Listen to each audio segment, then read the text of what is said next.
Guys எல்லாருக்கும் வணக்கம். இந்த வீடியோவில் நான் நேற்று ஒரு நியூஸ் படித்தேன். அது நியூஸு பயங்கரமாக இருந்தது. ஒரு ஆள் இந்த ஆள் என்ன பண்ணிக்கிறான்னா கல்யாணம் பண்ணி முடிச்சுட்டு என்ன பண்ணிக்கிறான்னா கொஞ்சம் நாளுக்கு அப்புறம் அவங்க ஒய்ஃப் கூட தங்கச்சி இந்த தங்கச்சி என்ன பண்ணிக்கிறான்னு பார்த்தீங்கன்னா இந்த ஃபுல்லாக ஏஜ் அட்டன் பண்ணுறதுக்கு முன்னாடியே வந்து அப்யூஸ் பண்ணியிருக்கான். இந்த பிள்ளைய அப்யூஸ் பண்ணிட்டான். சரி, அதுக்கப்புறம் அந்த பிள்ளை வந்து மெச்சூர்ட் ஆகிடுச்சு, ப்ளஸ் வந்து ஏஜ் அட்டன் பண்ணிடுச்சு. சரி, ஏஜ் அட்டன் பண்ணிடுச்சு. மறுபடியும் என்ன பண்ணியிருக்கான், மறுபடியும் அப்ரோச் பண்ணியிருக்கிறான். அவங்கள வந்து அப்யூஸ் பண்ணியிருக்கான். மறுபடியும் இப்போ அப்யூஸ் பண்ணிகிட்டே இருக்கும்போது இந்த பிள்ளை எவ்வளோ நாள் தான் சும்மாவே இருக்க முடியும். இந்த விஷயத்தை வந்து ஃபஸ்ட்டு அவர்கிட்ட சொல்லியிருக்கு. இந்த மாதிரி என்னை வந்து கல்யாணம் பண்ணிங்க அப்படின்னு கேட்டிருக்கு. இப்போ கேட்க மட்டும் என்ன பண்ணியிருக்காங்கன்னா, இல்லை நம்ம 2 பேரும் கல்யாணம் பண்ணிக்கிட்டா உங்கள் அக்காவுக்கு இந்த விஷயம் தெரிஞ்சு போயிடுச்சுன்னா பிரச்சனை ஆகி போயிடும். நம்ம 2 பேரும் என்ன பண்ணலாம், சூசைட் பண்ணிடலாம் அப்படின்னு சொல்லிட்டு என்ன பண்ணிக்கலாம், சூசைட் பண்ணுறது போயிடும். அப்படியே சூசைட் பண்ணி கூட்டிகிட்டு போயிட்டு ஸ்டூலெல்லாம் போட்டுட்டு அந்த ஒரு க்ளோஸ்ட் ஸ்பேஸு, இந்த க்ளோஸ்ட் ஸ்பேஸில் என்ன பண்ணியிருக்காங்கன்னா, இந்த 2 பேரும் வந்து இந்த படத்துலலாம் வரும்ல, நம்ம காதலெல்லாம் ஏற்றுக்க மாட்டாங்க, நம்ம வந்து விட்டு போயிடலாம் அப்படின்னு சொல்லிட்டு என்ன பண்ணியிருக்கான்னு பார்த்தீங்கன்னா, அந்த பிள்ளைய நல்லா பிரெயின் வாஷ் பண்ணியிருக்கான். இது வந்து என்னென்னா ஒய்ஃபோட சிஸ்டர். அது ஒருவேளை அக்கா கிட்ட தங்கச்சி சொல்லிட்டு என்ன பண்ணுறது அப்படின்னு சொல்லிட்டு என்ன பண்ணுறதுன்னா, நம்ம வந்து என்ன பண்ணலாம், 2 பேரும் வந்து நம்மளுக்கு அக்கா வந்து ஏற்றுக்க மாட்டா அப்படின்னு சொல்லிட்டு அந்த பிள்ளையை வந்து பிரெயின் வாஷ் பண்ணி நம்ம சூசைட் பண்ணிக்கலாம் அப்படின்னு சொல்லிட்டு ஒரு க்ளோஸ் ஸ்பேஸ் வேணா பேசினா அந்த க்ளோஸ் ஸ்பேஸுக்கு 2 பேரும் போயிட்டாங்க. போய் முடிச்சுட்டு என்ன பண்ணியிருக்காங்கன்னா, சரி நம்ம வந்து சூசைட் பண்ணிக்கலாம் அப்படின்னு சொல்லிட்டு முடிவு பண்ணிவிட்டு அங்கே போய் 2 பேரும் அரேஞ்ச்மெண்ட் பண்ணியிருக்காங்க. அந்த இது என்னன்னா, இந்த ஹேங் போடுறதுக்கு வந்து மேலே 2 பேர் 2 கயிறு கட்டிட்டாங்க.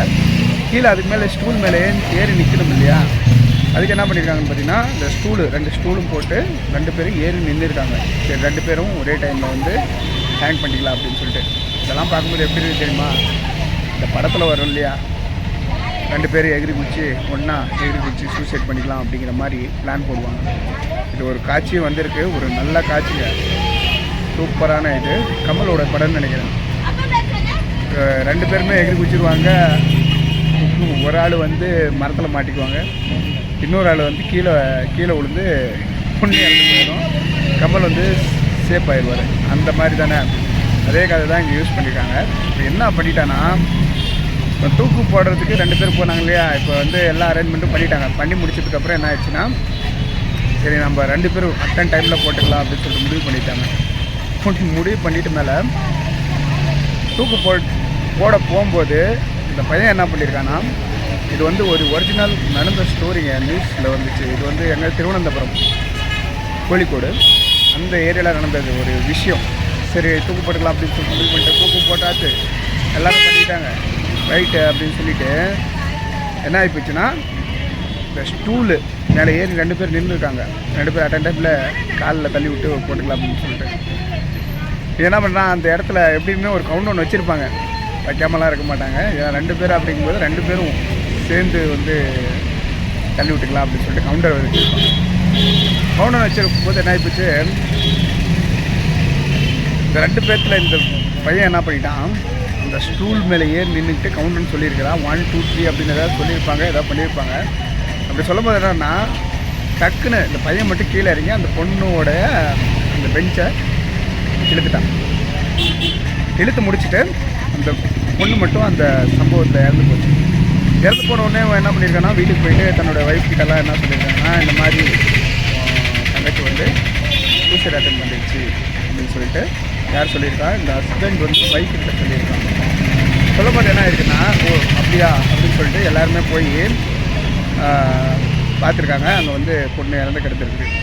அதுக்கப்புறம் என்ன ஆகி போச்சுன்னா இது இப்படியே இதாகி போயிடும் அப்படின்னு சொல்லிட்டு என்ன பண்ணுறேன், போஸ்ட்மார்ட்டம் போயிருக்கு பாடி. போஸ்ட்மார்ட்டம் போகாமல் இங்கே இருந்திருந்தால் கூட போலீஸ்க்கெல்லாம் தெரிஞ்சு போச்ச விஷயம் சூசைட் அட்டன் பண்ணது. போஸ்ட்மார்ட்டத்துக்கு போயிருக்கு. அங்கே வந்து தான் தலைவர் மாட்டின ஒரு காரணமே. அங்கே என்ன ஆகி போச்சுன்னா போஸ்ட்மார்ட்டமில் பொண்ணை டார்ச்சர் பண்ணியிருக்கிறாங்க அப்படின்னு சொல்லிட்டு உடம்புல வந்து ஸ்கார்ஸ் நிறையா இருந்திருக்குது. பொண்ணை டார்ச்சர் பண்ணியிருக்காங்கன்னு அப்படியே தெரிஞ்ச போது என்ன பண்ணிட்டாங்கன்னா யார் என்ன அப்படின்னு சொல்லிட்டு விசாரிச்சு போகும்போது தான் ஃபஸ்ட்டு இந்த பையன்கிட்ட, அதாவது அந்த 2 பேர் ஹஸ்பண்ட் ஒய்ஃபு இந்த தங்கச்சி 3 பேருக்குள்ளே நடக்குதா. இந்த ஹஸ்பண்ட் என்ன பண்ணிட்டான்னா போலீஸ்கிட்ட சொல்லும் போதே வந்து பதிலை வந்து மாற்றி மாற்றி சொல்லியிருந்துக்கிறான். அதுக்கப்புறம் என்ன ஆகிப்போச்சுன்னா கரெக்டாக கண்டுபிடிச்சிட்டாங்க. ஏன்னா அந்த பட்டரை வந்து இந்த பையனுடைய பட்டரை அந்த க்ளோஸ் ஸ்பேஸ்ன்னு சொன்ன பற்றியா அது ஒரு மெக்கானிக் ஷெட்டு. இந்த ஷெட்டை வந்து இவர் தான் வந்து நடத்திட்டு இருக்காரு. இவர் அந்த ஷெட்டை நடத்திட்டு இருந்த இடத்துலையே என்ன பண்ணிக்கிறாங்கன்னா வா நம்ம போகலாம் அப்படின்னு சொல்லிட்டு நம்ம இடத்துக்கு போகலாம் அப்படின்னு சொல்லிட்டு அவங்க கூப்பிட்டு போய் அந்த இடத்துல வந்து பிளான் பண்ணி அவங்கள மர்டர் பண்ணிட்டாங்க. மர்டர் பண்ணியாச்சா அதோட சும்மா இருந்துருக்கணும். இதில் இன்னொரு விஷயம் என்ன சொல்லியிருக்காங்க, அந்த பையன் மர்டர் நடந்ததுக்கு அப்புறமே அந்த புள்ள கூட இன்டர்கோர்ஸ் பண்ணியிருக்கான் அப்படின்னு தெரிய வருது. இது தாங்க பேரதிர்ச்சி. என்ன ஒரு மனநிலையில் நீங்கள் எடுக்கிறீங்க அப்படின்னு சில பேரெல்லாம் தெரியல. என்ன அது இது சிம்பிளான நான் எனக்கு தெரிஞ்ச கருத்து என்னென்னா, அந்த புள்ள வந்து கொண்டாட்டியோட தங்கச்சி தான். அப்படி இருக்கும்போது சொல்லியிருந்தால் கூட நாட்டில் நிறையா பேர் செகண்ட் மேரேஜ் பண்ணுறாங்க. அதை சொல்லிவிட்டு கூட அதை நீ வந்து சால்வேஷன் பண்ணியிருக்கலாம். இப்படி வந்து க்ரைமாக வந்து இந்த சீனை பண்ணியிருக்கணும்னு ஒரு அவசியமே இல்லை. அதாவது நிறைய பேர் இந்த மாதிரி பாதிக்கப்பட்டிருக்காங்க. இருக்கிற உண்மையை சொல்கிறதுக்கு சொன்னால் என்ன பிரச்சனை வந்துடும்? பிரச்சனைலாம் ஒன்றும் பெருசாக வராது. சரியா? இருக்கிற உண்மையை டக்குன்னு சொல்லிட்டோம்னா நம்ம பிரெயின் பாடி ரெண்டுமே ரிலாக்ஸ் ஆகிடும். சொல்ல முடியாத பட்சத்தில் இந்த விஷயத்தை செய்யவே கூடாது. இதுதான் என்னுடைய கருத்து.